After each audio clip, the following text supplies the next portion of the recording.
Hi, welcome. This is a video to do with consciousness work. It is about raising our level of consciousness, and everything I do is really centered about relationships because they are the most triggering.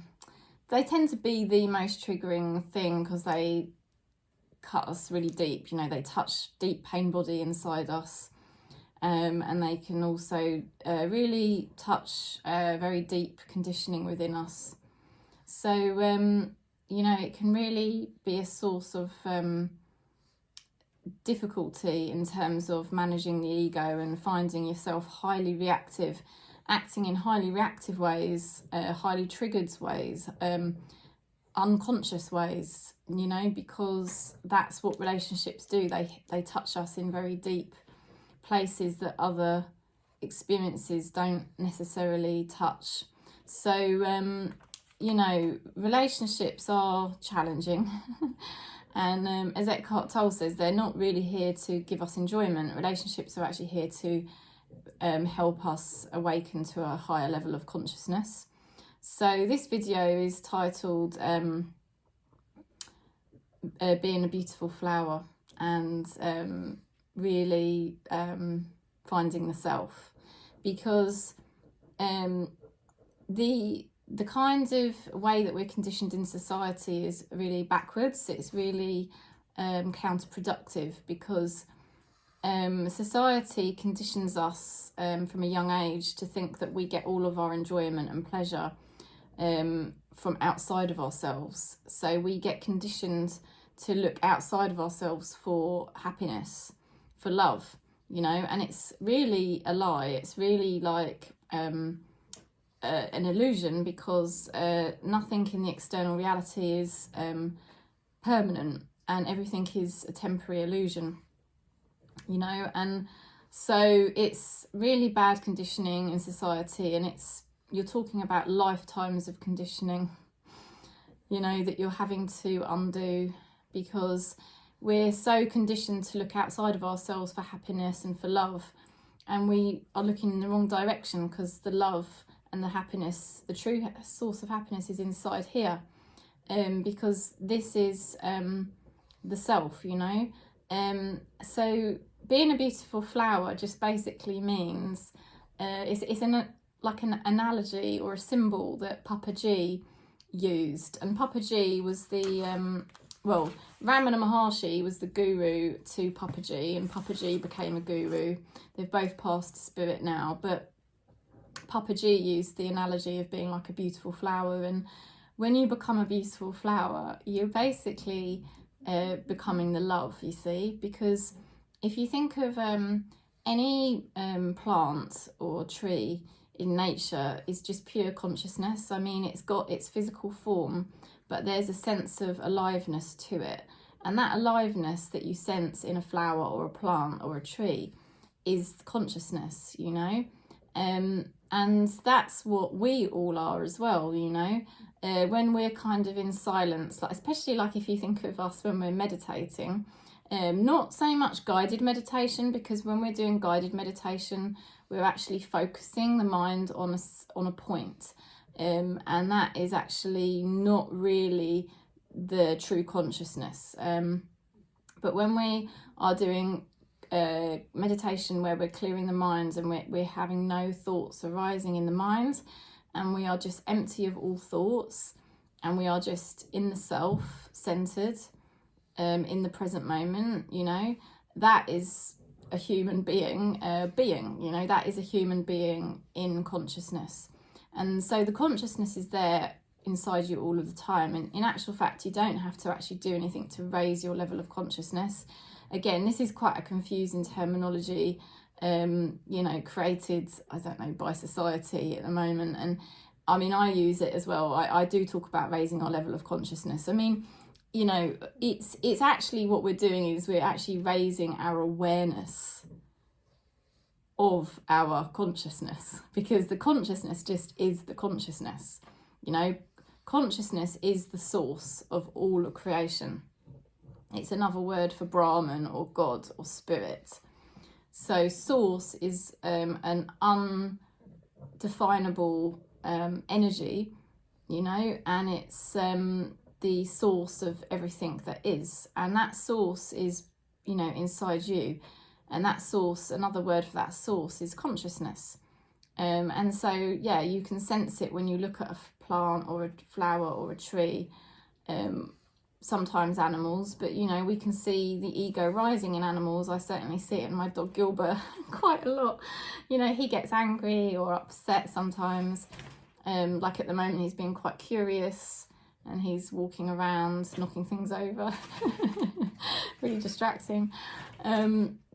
You know, and he'll get cross sometimes, he'll get territorial, you know, so his ego will rise. You know, humans are the same, right? But when we go to sleep at night, that's when our ego subsides down. And when we go to sleep, we kind of go back to being the pure consciousness. And like I said, when we're in meditation and there's no mind activity present, that is pure consciousness. And so it's kind of like the pure consciousness is the substratum. It's always ever present behind everything that you're doing. So you don't have to actually raise your level of consciousness. You just have to raise your awareness of the consciousness that's already inside you. And you know, conditioning in society doesn't actually help us to raise our awareness of our consciousness. Society actually conditions us to be very distracted, you know, highly distracted all of the time. And it lies to us, telling us that if we go into the matrix, we're going to find a partner that's going to make us happy, or we're going to find material objects to make us happy. And all of that does is just rises the ego. It gives rise to the ego, and it creates a massive distraction so that we can't sense our own consciousness. So this video is really about abiding in the self. It's about learning, how do we learn to become the beautiful flower? Because if you think of a beautiful flower, you know, that is pure consciousness, and it's so beautiful because it doesn't have any ego. It doesn't want anything. It doesn't demand anything. It's just there, and it's just in its consciousness, and it's just very beautiful. And it's very present, you know, and everybody wants to go to the flower because it's so beautiful and so present. And this is like what Papaji used to explain, you know, consciousness work, and how that, you know, to break away from attachments, to not allow the ego mind to be thinking about people, about touching other people, but to actually just learn to abide in the self and to become this beautiful flower, you know, that you already are. You already are consciousness, you already are a beautiful flower. And it's just the mind that keeps, the mind has a momentum, and it just keeps surging back up all of the time with thoughts, different scattered thoughts that are very confusing. And then they distract you from just embodying this beautiful consciousness that you actually are. So, you know, one way one of the main ways of doing this is to just learn to abide in the self, okay? So, to become this beautiful flower, because, you know, now when we're trying to raise our awareness of our consciousness, you know, raise our level of consciousness and basically raise our awareness of our consciousness, the end goal, you know, could be that, you know, we have much better energy, right? Because the more conscious we are, the more beautiful our energy becomes, because the more conscious you are, basically your energy is aligned to God, and God is the vibration of love.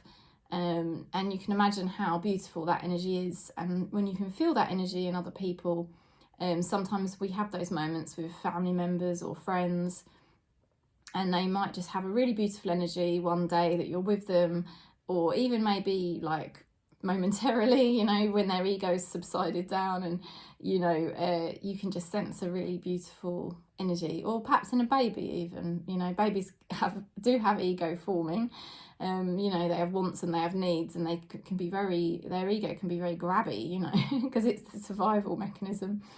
But, you know, a baby can have a moment. So you think of those moments and how beautiful that person or that baby or that animal is. It's just like, so full of love, isn't it? Because it's a line, it's just pure consciousness, and that is love. It's the vibration of love.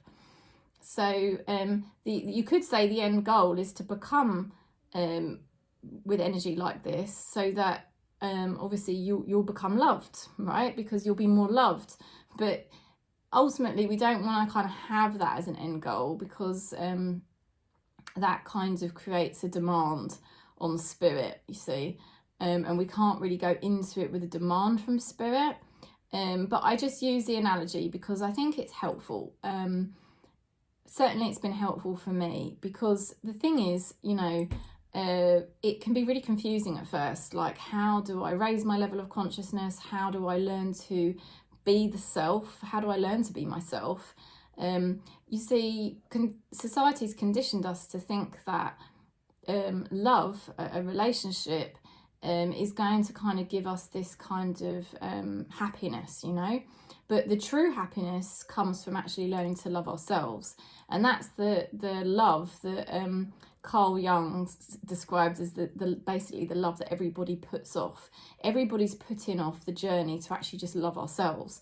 It's very convenient if you've got a partner in your life that you can love, because then you can put off the ultimate love, which is learning to love the self. And love of self, giving attention to the self, and basically not giving attention to the world and the matrix, and people in it, and objects and forms, you know.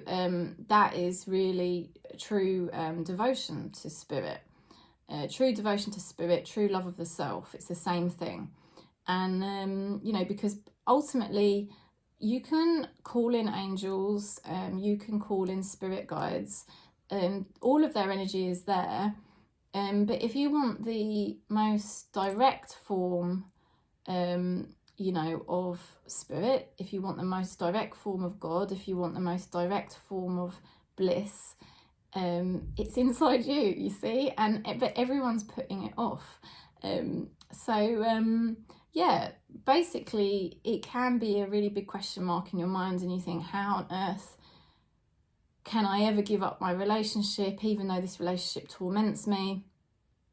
Because I don't see how I can get love from inside myself. So the analogy of the flower is useful, because it can start to tap you into this idea of like, well, actually, if I was like a flower, you know, I would just be very present, and I would just be feeling my beautiful energy, the aliveness within me, which is spirit. And I wouldn't need to be running around the matrix chasing people or chasing objects, you know. I could just start to be like that beautiful flower and feel alive and feel happy and feel just joyful, you know, and just feel present, you know. And so that analogy can be helpful, and it has helped me. And you know, Ramana Maharishi taught that kind of a way of doing this is to basically stay in the shade. Okay, so what he spoke about was the fact that when you want to learn how to be yourself and find the love within yourself, the best way to do it is to learn to just be in the self. And then he called it abiding in the self, you know, like a flower is just abiding in itself because it can't go out searching for things, you know, and it has no ego. And it's like, it's difficult for humans because we do have ego, and we can go out looking for things, you know. And even if physically we can't move around very much, we've got the mind, which can go outward, looking and searching for things. So, you know, abiding in the self is basically one of the most important things that we can do to cultivate this sort of ability to love the self and learn what the self is, and basically ultimately become the self. I mean, you already are the self. Like I said, you're already your consciousness. It's just your mind that is deluding you. It's distracting you by looking externally. It's distracting you from the love that you already are. So every time your mind is focused on a relationship or it's focused on an object, you can kind of notice it and just remind yourself gently that I'm looking in the wrong direction, you know. Actually, the love's in here. I am the most direct way of, you know, abiding this, of contacting spirit. I am the most direct way of being God, which is spirit, which is love, which is spirit, you know. So it's just a gently reminding yourself all of the time of this truth, because it's, you know, the spiritual truth. And you know, gradually, the more you remind yourself of this, you start to raise your awareness. And especially when you go out into the matrix and you touch things and they're very disappointing. You know, like relationships can be very disappointing and tormenting. Objects can be very disappointing. So the more you touch things in the matrix and get these disappointments and you get bitten, okay, because Papaji described it as like getting bitten, then you start to retract back. You start to learn that it's safer to abide in the self, and it's actually not just safer, but it's actually more beautiful, because it's then you're in accessing that direct link with God, you know, with spirit, with love. And so yeah, Ramana Maharishi had this way of describing it about staying in the shade, you know. And it's a good thing to think about, because particularly when you're in a relationship with somebody, and it can be anybody, you know, it could be, say, a family member, a friend, or a lover, you know, it can be quite hard when that connection's tested, and perhaps, you know, that person's, you know, leaving you, neglecting you, and they're going off doing whatever they're doing. And now that person might have quite a lot of ego, and they don't have much awareness of the self at all. They don't understand that they are the pure source of love, the eternal love of God. They don't understand that. So they're going off into the matrix with their ego, chasing desire. You know, they might be chasing other relationships. They might be chasing objects, you know, and they might have quite a lot of ego about what they're doing as well. They might think they're quite important, okay? Or they might just think that what they're doing is kind of, you know, more important than you, for example, and that's quite painful to the ego, to say the least. So anyway, they're going off doing all of these things. Now, it can be quite helpful and therapeutic to actually meditate on the fact that what they're actually doing is kind of what we've all done. We've all been there.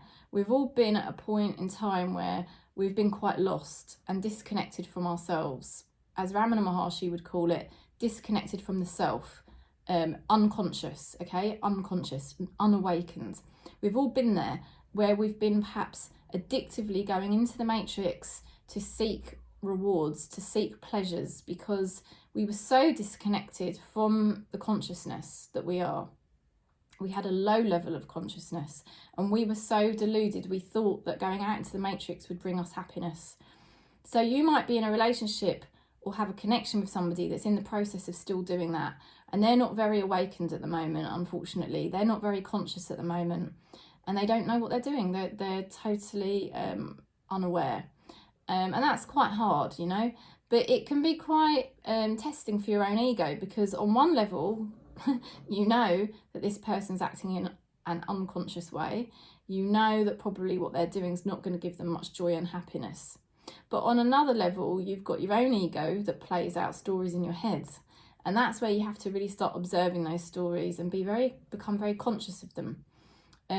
Because that just creates more suffering in your own mind.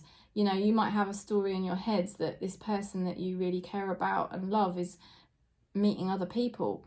You might have a story in your head that they're better than you and that you're not worthy. You know, they might give you the impression that they have more important things to do. That's their ego playing out a story, because they're so lost, they're searching for something to give them joy. And what's happening is it's got a gravitational pull, and then it triggers your ego, and then you start creating stories. I'm not good enough. I'm not attractive enough. I'm not interesting enough. I'm not worthy. I've done things that are wrong. I don't deserve their attention. They think they're better than me. You know, there could be all sorts of stories going on in your head. And what that ends up doing is that ends up dropping your vibrational level. You end up going unconscious, and then you can become reactive. So it's actually very helpful to actually observe when somebody in your life is doing these types of behaviours, these what we could call egoic behaviours. and they're going out into the matrix and they're doing these crazy things, maybe working too hard, socializing too much, getting involved in other connections with other people, attachments. Like I said, I've given quite a lot of examples there. Now, you know, and maybe even doing low vibrational things. I mean, perhaps doing crimes, perhaps doing addictions, you know. So they're off doing all these things. Now, you can notice on one level the stories in your head that are playing out. The ego is going to be playing out stories about it, like I said. But on another level, you can actually be very consciously aligned and say, I'm going to be the beautiful flower. I am divine. I am consciousness already. I don't need to go into the matrix anymore. I've been down that road and it's not fulfilling. And actually, I would rather stay in the shade than go out into the sun, because when I go out into the sun, I'm going to get burnt, you know, and that's what going out into the matrix, searching for things does. And I'm sure you've had the experience, I've had the experience, that it does. You get burnt, you get bitten if you go out into the matrix searching for things and looking for things. So it's this analogy, like the analogy of a flower, we've got the analogy of a wise man stays in the shade, you know, and whereas an ignorant man or somebody who is unawakened or unconscious is still going out into the sun, and they're going out into the sun and then they're getting burnt. So I'll just read the page. It's from this book, Who Am I? Page 20 to 21. So he says, when the mind goes out, it experiences misery. In truth, when its desires are fulfilled, it returns to its own place and enjoys the happiness that is the self. Similarly, in the states of sleep and samadhi and fainting, when the object desired is removed, is obtained, or the object disliked is removed, the mind becomes inward turned and enjoys the pure self-happiness. So what he's saying is, when you go to sleep, you actually reject all the things that you desire, because sleep is merging back into the self, back into the consciousness, and it's actually the most blissful state to be in. And it's the same thing, you know, when you go outwards, your mind experiences misery, and then afterwards, when you say, like, you fulfill a desire, you actually temporarily come back to the self and you get that sense of relief, like, oh, that was really nice. I really enjoyed that desire, whatever it was. And then you feel really, like, momentarily quite relaxed. And actually where the relaxation comes from is actually from the fact that you've just returned back to abiding in the self. But we don't realise that that's what's happening. We just think that the pleasure's just coming from the moment when we're fulfilling that desire. It's actually afterwards that we actually get the most relief, is when we come back into the self. So he goes on to say, the mind becomes inward turned and it enjoys the self-happiness. Thus the mind moves without rest, and it alternately goes out of the self and then returns to it. So that's what's happening, you see. The ego's rising, it's going out, fulfilling its desires, searching for its desires, fulfilling the desires, and then returning back to the self. But what's happening is when it goes out, that's when it can get bitten. So under the tree of the shade is the pleasant. Out in the open heat is the scorching. Okay, so the matrix is scorching, the self is the shade, and that is pleasant. A person who's been going out in the sun feels cool when he reaches the shade. Someone who keeps on going from the shade and into the sun and then back into the shade is a fool.